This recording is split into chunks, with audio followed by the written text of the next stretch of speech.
I think like one of my favorite jobs that I had, I need to go back to it, is doing unarmed security. Now, if I was in a position, I'm gonna get. Hopefully, I get there. If I can't become like a mailman or like a bus driver, I would like to do like armed like dispensaries, cash, cash.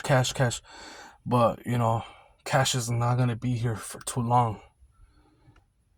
So that's the only thing that I work. They're getting rid of the penny, so that's how it starts off. Then quarters, then cash.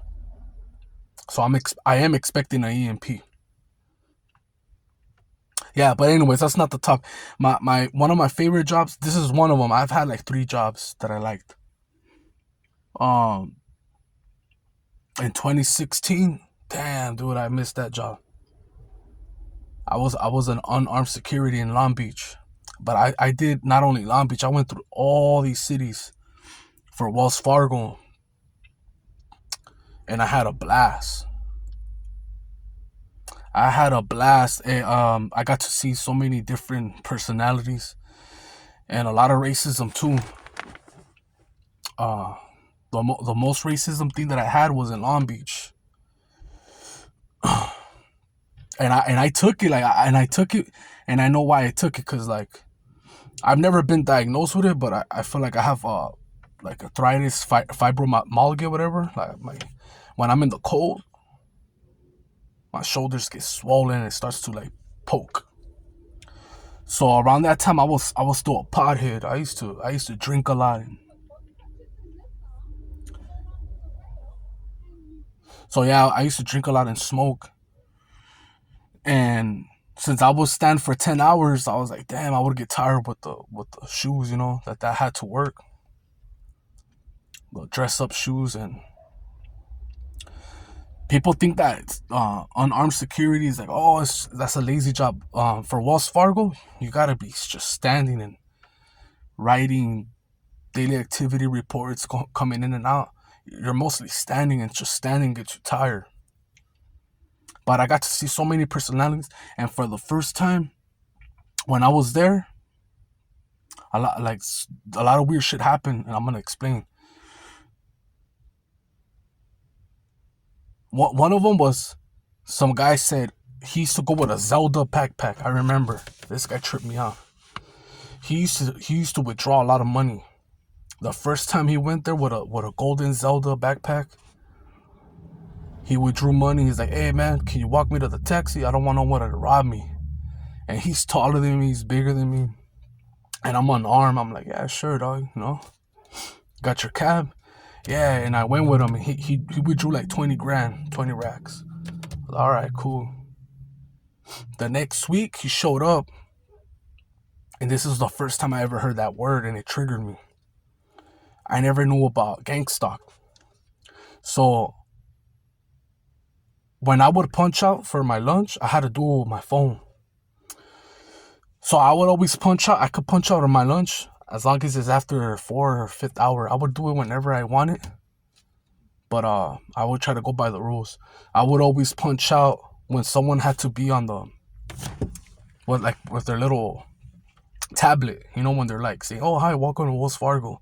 Oh, you're gonna do cash and check? Oh, go over there to that section. Oh, you're gonna open an account, sit down in the lobby." And they're like with their tablet and shit.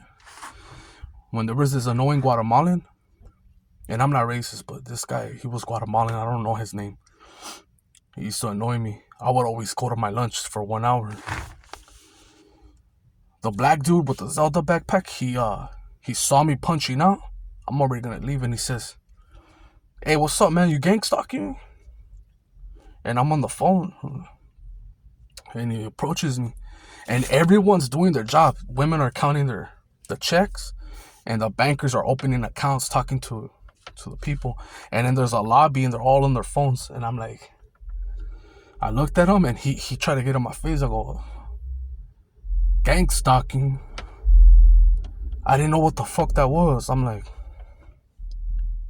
"Nah, dog, I don't know what you're talking about, man." I go, "I'm punching out. You want to see my phone?" And I'm gonna, "You gang stalking me, motherfucker?" And the previous week, I walked them out with all this cash. I was like, this guy's weird. So then they started sending other African Americans to me. Another African American came and he sat down where the computer was at. And it tripped me out. And I love this job. I'm just telling you the story that tripped me out. I love unarmed security. That shit's dope. You get to see a lot of things. Cheeks. You see who's smashing who, what was going on. It's a lot of cheeseman, but you're the one that has to be, everything has to be confidential and shit, right? So I like it, everyone talks to me about like the problems. I'm just chilling. Like, I'm here to absorb and report. I'm not here to fight. I can't handcuff you. I can't do shit, I can't blast no one. I don't have money. I don't have a gun. So this black dude comes, this African American, and there's two computers. So when you walk into this Wells Fargo, there's two computers on the right side, and then there's the lobby. This guy sits down, and I trip out because he's looking at me, and I'm doing my daily activity report. I'm sitting down on one of the bankers' cubicle, and I could feel him looking at me, and he's on one, and he's like peeling pieces of paper, just throwing them on the floor. And I asked him politely, hey man, could you pick that up? And he's just looking at me like, well, what's up, man? And then his hands started turning blue, real blue. And he's like, hey man, why is my hands turning blue? And I'm like, I don't know. And they were turning blue, like, what the So I asked everyone, hey, does this guy have an account? And they're like, nah. And I told him, hey bro, you need to kick rocks, you're causing I'll pick it up. You're causing a mess. Just get out of here. And he's like, nah, I'm not going to get out of here. And then I bluffed. I act like I'm going to call the cops. And he gets up and he leaves. And he comes back, like not even 10 minutes. And it's just fucking with me. He's trying to intimidate me. And I'm like, what's up? What do you want, And he's just looking at me. And this time I said, you know what, fuck it, I'm going to call the cops now. And I did. And when the cops came, I told them, I gave them the description and everything. Right when the cops left, he came. Like, he knew when to come, when to leave. And when I would go to a subway, passing the little train, some homeless guy told me, hey man, I know where you work at. And I told him, yeah, good for you, man. That shit ain't gonna work. They were trying to scare me. And I just right there, I tripped out. I got to see like